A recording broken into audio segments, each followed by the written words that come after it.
But what I really want to talk about too is how we can grow your business, how we can grow your opportunities. So the more that you're coming to a call open, it sets that mind frame for the business owner or the prospect to also come open. And now I'm going to take it back over to Joe. Yeah, cool. I'll do that. And the biggest thing here is that when we talk about the prejudging and all this, is that you want to go into this with again, that mindset, I don't need the business, right? We want to make sure that we're taking them on a bit of a journey, that we know that we're helping them with stuff. We're taking them through the different commitment objectives. The prejudgment side is, I think a lot of times people make decisions, people put objections in front of their face from their own wallet and from their own opinion.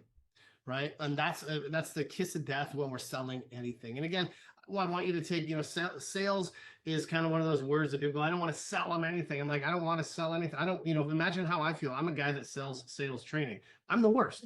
My world is tough. I got to sell sales to Smells and Seashores. But it's really about understanding, what are these people dealing with? Is there an opportunity here? And I don't want to just make assumptions that they're not going to do it, because I've been surprised. The people that I think are going to take action don't. And the people that I never thought would do it, do. It's really letting them make decisions, taking them on the right journey, and doing your best work and giving them the full show every time, letting them decide whether they're going to take action or not.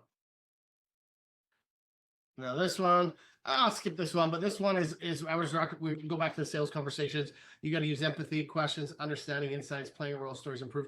All of this stuff, and you guys will get these slides as well. All of this stuff matters when you are having your conversations. Are you really paying attention to what's going on in their world? Are we asking questions that make them reframe how they're thinking?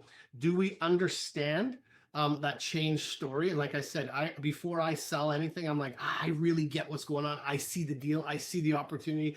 Do you see it? I'm leaning in. I'm excited about it. That I have an insight that makes them go, I didn't think about my business that way. That I'm playing the right role. Sometimes we got to be a therapist. Sometimes we got to be a counselor. Sometimes we got to be, the person that just pushes them over off that fence. Be like, let's go.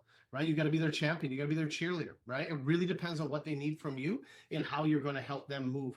And then stories improve.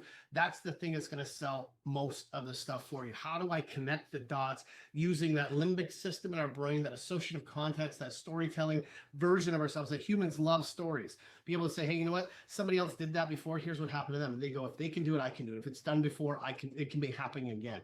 And that's where this stuff really, really matters. And again, this is what I would say here. The best time to pitch your service is when their own words tell you they're ready, right? This is how I'm trying to figure out in our heads how we don't need to be selling, right? If you guys agree, give me a thumbs up on there. Thank you for looking at that. And Kenna, what do you think on that? I like that. I just found that image too, which I thought was fun.